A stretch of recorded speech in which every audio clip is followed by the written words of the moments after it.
Hello दोस्तों, स्वागत है आपका अपने यूट्यूब चैनल इन कॉन्सेप्ट में।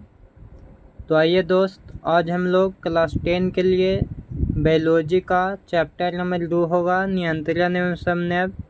इसमें हम लोग देखेंगे ऑब्जेक्टिव। इसमें टोटल 40 क्वेश्चन रहेंगे दोस्त। मुश्किल से आपको 10 से 12 मिनट का टाइम लेंगे। आप नोट कर लीजिएगा, आपको एग्ज़ाम के दृष्टि से बहुत महत्वपूर्ण वीडियो होने वाला है। तो देखिए, सबसे पहला क्वेश्चन है कि किशोरावस्था में होने वाले शारीरिक परिवर्तन का कारण है। देखिए, यहाँ पे आप कहीं भी कोचिंग करते होंगे तो आपको बायोलॉजी का चैप्टर पढ़ाया गया होगा नियंत्रण एवं समन्वय। तो इसमें ऑब्जेक्टिव देखिए, बनाने की कोशिश कीजिए। अगर आप पढ़ लिए होंगे तो, और नहीं पढ़ होंगे तब पर भी आप यहाँ समझने की कोशिश कीजिए। क्वेश्चन है कि किशोरावस्था में होने वाले शारीरिक परिवर्तन का कारण है। तो देखिए, किशोरावस्था में दो परिवर्तन होता है दोस्त। एक होता है टेस्टोस्टेरोन और एक होता है क्या, एस्ट्रोजन। ये दो ज़्यादातर होता है। थायरॉक्सिन तो इसका है नहीं, और तो यही हो जाएगा क्या, यही हो जाएगा इसका आंसर किशोरावस्था में।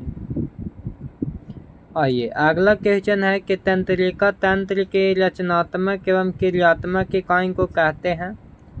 तंत्रिका तंत्र के रचनात्मक एवं क्रियात्मक इकाई को क्या बोला जाता है? इसको न्यूरॉन बोला जाता है। क्या बोला जाता है दोस्त? न्यूरॉन। चलिए, क्वेश्चन नंबर अगला है कि मस्तिष्क का कौन सा भाग शरीर के स्थिति तथा संतुलन का अनुशासन करता है? तो मस्तिष्क का कौन सा भाग दोस्त? मस्तिष्क का ही होता है, अनुमस्तिष्क। आइए, क्वेश्चन नंबर 4 है कि नर हार्मोन का नाम है। तो बताइए, नर हार्मोन कौन सा हो जाएगा? तो नर में हार्मोन होता है टेस्टोस्टेरोन। चलिए, अगला है कि निम्नलिखित में किसे बर्थ हार्मोन कहा जाता है? बर्थ हार्मोन किसको बोलते हैं दोस्त? तो बर्थ हार्मोन बोला जाता है ऑक्सीटोसिन को। अगला देखिए, अगला है कि मस्तिष्क उत्तरदायी है। तो देखिए, हृदय संतुलन के लिए भी होता है, शारीरिक संतुलन के लिए भी होता है, सोचने के लिए भी होता है। इनमें से सभी अगर ऑप्शन है तो यहाँ पे इनमें से सभी ही मारेंगे। अगला है एंड्रोजन है। तो एंड्रोजन क्या होता है दोस्त? ये हो जाता है नर हार्मोन। क्या होता है? नर हार्मोन। मानव मस्तिष्क औसत भार है। मानव मस्तिष्क औसत भार यहाँ ऑप्शन में दिया गया है 1.4 kg हो जाएगा। रक्त में शर्करा का स्तर नियंत्रण करता है। तो रक्त में शर्करा का स्तर कौन नियंत्रण करता है? इंसुलिन। रक्त में शर्करा का स्तर कौन नियंत्रण करता है? इंसुलिन। इंसुलिन की कमी से कौन सा रोग होता है? मधुमेह। मधुमेह जो रोग होता है इंसुलिन की कमी से होता है। आइए, अगला है शरीर का संतुलन बनाए रखता है। तो बताइए, शरीर का संतुलन कौन बनाए रखता है? सेरिबेलम। सेरिब्रम नहीं, सेरिबेलम। सेरिबेलम हो जाएगा आंसर। चलिए, अगला क्वेश्चन है कि बीजांड की ओर पराग नलिका की वृद्धि का कारण होता है। तो ये क्या होता है? ये होता है क्रोमैटोफोर। चलिए, अगला है निम्नलिखित में कौन पादप हार्मोन नहीं है? तो पादप हार्मोन कौन नहीं है दोस्त? ऑक्सीटोसिन जो होता है पादप हार्मोन नहीं होता है। टेस्टोस्टेरोन स्रावित होता है। बताना है टेस्टोस्टेरोन कहाँ स्रावित होता है? तो वृषण में होता है। कहाँ होता है दोस्त? वृषण में। रुधिर चाप नियंत्रण होता है। रुधिर चाप नियंत्रण कहाँ होता है दोस्त? एड्रिनल द्वारा होता है। आयोडीन की कमी से कौन सा रोग होता है? तो आयोडीन की कमी से घेंघा रोग होता है, जिसको गलकंठ बोला जाता है। मधुमेह है जो इंसुलिन की कमी से होता है। किसके कमी से होगा? इंसुलिन की कमी से। स्कर्वी विटामिन सी की कमी से होता है। विटामिन सी की कमी से स्कर्वी हो जाएगा। एड्स होता है HIV विषाणु से। तो ये क्या हो जाएगा? आयोडीन की कमी से घेंघा।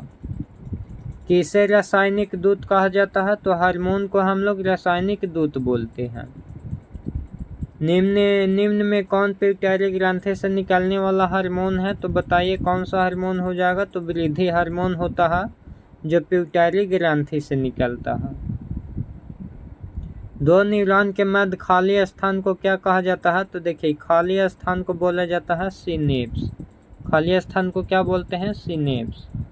इनमें से कौन अंतःस्रावी ग्रंथि नहीं है? तो अंतःस्रावी ग्रंथि कौन नहीं है? विल्सन। दो न्यूरॉन के संपर्क बिंदु को भी सिनेप्स बोला जाता है। संपर्क बिंदु बोले या खाली स्थान बोले या जगह बोले, सिनेप्स होगा। यदि हमारे आहार में आयोडीन की कमी हो जाए तो हम किस रोग से ग्रसित हो जाएंगे? गवाइटर भी होगा, गलकंठ भी होगा, घेंगा भी होगा। यहाँ सभी दिया है तो यहाँ सभी मारेंगे, सभी हो जाएगा आंसर। अगला क्वेश्चन है निम्न में से कौन सा अंग संवेदगाही ग्रंथि है? तो संवेदगाही ग्रंथि कौन हो जाएगा? दिमाग। कौन अंतःप्रायी और बाह्यप्रायी ग्रंथि कार्य नहीं करता है? तो बताइए कौन नहीं कार्य करेगा? तो अंडाशय। मेरुरज्जु निकलता है। मेरुरज्जु कहाँ से निकलता है? तो ये निकालेगा प्रमस्तिष्क से। मेरुरज्जु कहाँ से निकलता है? प्रमस्तिष्क से। इनमें कौन पादप हार्मोन है? बताना है कि पादप हार्मोन क्या होंगे? तो साइटोकाइनिन होता है पादप हार्मोन। पादपों में पाए जाने वाला हार्मोन इनमें से कौन सा है? तो पादपों में पाए जाने वाला हार्मोन क्या होता है? जिबरेलिन। निम्नलिखित में कौन सा वायरस संक्रमित रोग है? तो बताना है संक्रमित रोग HIV एड्स होता है संक्रमित रोग। एड्रेनलिन हार्मोन स्रावित होता है। बताइए कहाँ से स्रावित होता है? तो अधिवृक्क ग्रंथि से। हमारे शरीर में कौन हार्मोन कार्बोहाइड्रेट प्रोटीन वसा को उपापचय का नियंत्रण करता है? तो कौन नियंत्रित करता है? थायरॉक्सिन। परागनलिका का बीजांड की ओर वृद्धि करना किस प्रकार के अनुवर्तन से संबंधित है? तो बताइए कौन सा है? रसायनानुवर्तन। दो तंत्रिका कोशिकाओं के मध्य खाली स्थान को क्या बोलते हैं? तो इसको तो सिनेप्स बोला जाता है। निम्नलिखित में कौन अनैसिक क्रिया नहीं है? तो हृदय का धड़कना या अनैसिक क्रिया, चबाना हो जाएगा। अनैसिक क्रिया नहीं है जो पूछता है, यहाँ ध्यान देना नहीं के बारे में बोला तो नहीं, चबाना हो जाएगा। चबाना हम चाहेंगे तभी करेंगे, न तो नहीं करेंगे। अब टू ग्रंथि को थायरॉक्सिन हार्मोन बनाने के लिए क्या आवश्यक है? तो ये आपको बताना है। सोडियम, क्लोरीन, फास्फोरस सभी हो जाएंगे। अगला कौन सा पादप हार्मोन पत्तियों के मुरझाने के लिए उत्तरदायी है? बताइए पत्तियों को मुरझाने के लिए ऑक्सिन। पॉन्स मेडुला और अनुमस्तिष्क है तो ये बताइए क्या हो जाएंगे? तो ये हो जाएंगे मध्यमस्तिष्क हिस्सा। पादप हार्मोन साइटोकिनिन सहायक है तो ये इनमें से सभी के लिए। ऑक्सिन है, बताइए ऑक्सिन क्या होता है? जी आपको बताना है। ऑक्सिन होता है हार्मोन। मस्तिष्क उत्तरदायी है सोचने के लिए, शारीरिक संतुलन बनाने के लिए, हृदय स्पंदन के लिए, इनमें से सभी।